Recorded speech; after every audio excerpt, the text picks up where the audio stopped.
Eliziko liphansi kwelifu lentsholongwane ebangela uloyiko.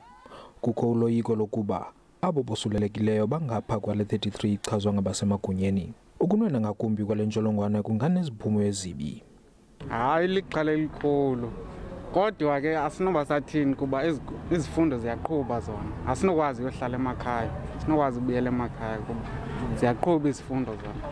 Sawushiyekala ngasemva izikolo ziyavalwa zona. Iqala lethu lokuba even though i-quarantine site zilandukile zizi-prepared but asina authority yokuba bangaphuma basesulelo okanye izecurity ezimane zingena zibanika ukutya okanye izinto abazidingayo zingaphuma. Idyunivesithi yatsho ukuba ifunyenwe ingalungelelananga nale meko ncam. Kodwa ke bathi kungoku nje baliqule baligangatha. Kodwa ke asiboni basizayivala i-university okanye zombini ezi-campus sizawuqhuba.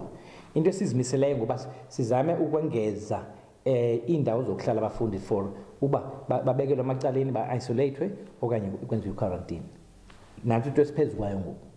Enye into esiphezu kwayo sizama ngokuba ufundisa nokujika abantu ingqondo uba iyabulala i-COVID.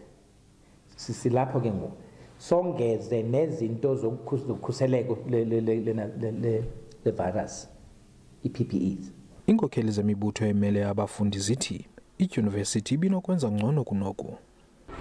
Iyunivesithi ngokuba siyibona ngoku, iyunivesithi ayikhange iqale nokwenza amalungiselelo kangako. Sibona ngoku nathi uya kwii-residences ezi-sanitizers azibekwa ngolu hlobo esifuna ngalo.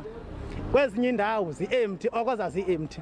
Into eqala into ethu iyunivesithi kufuneka izame ukumuva ngoku ukuhlangabezana nezi zidingo zabafundi. Bangapha kwewaka abafundi abavavanyelwe le ntsholongwane kumaziko omabini ale dyunivesithi.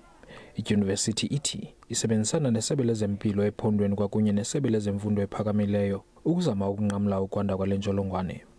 Ndingangafuna nweendaba ze-SABC ndisedikeni kwiphondo leMpuma Koloni.